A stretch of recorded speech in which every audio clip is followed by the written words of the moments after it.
কক্সবাজারে টমটম গাড়ির লাইসেন্স ও ভাড়া নিয়ে বিরোধের জেরে দুপক্ষের সংঘর্ষে আহত হয়েছে বেশ কয়েকজন। বিরোধ নিরসনে ডাকা বৈঠক শুরুর আগে তাদের সংঘাতে পণ্ড হয়ে যায় সভা।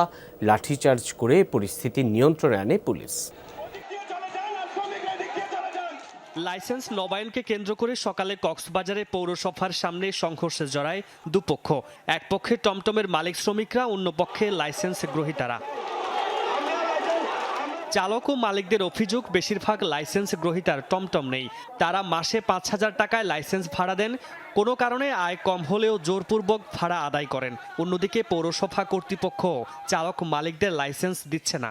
পৌরসভা যারা লাইসেন্স শাখায় আছে তারা লাইসেন্স মালিকদেরকে নিয়ে বিভিন্ন সময় আবার চক্রান্ত শুরু করে। এরা যদি বহিরাগত আমাদেরকে বলতে পারে আমরা কি রোহিঙ্গা নাকি? আমরা আসার আগে থেকে ওরা কক্সবাজার পৌরসভা গেটের সামনে অবস্থান করতেছে। তবে লাইসেন্স গ্রহীতাদের দাবি ভিন্ন। আমরা কখনো লাইসেন্স ভাড়া দিই নাই, আমরা কখনো লাইসেন্স ভাড়া চাই নাই। নতুন করে লাইসেন্স নেওয়ার জন্য এগুলো প্রপাগান্ডা, মিথ্যা কিছু বানোয়াট গুজব ছড়াইয়ে আমাদেরকে মিথ্যা আরোপ করতেছে।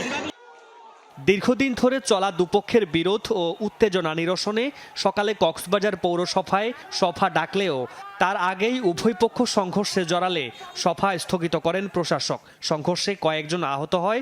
গাড়ি ভাঙচুরের চেষ্টা হলে পুলিশ লাঠিচার্জ করে ছত্রভঙ্গ করে দেয়।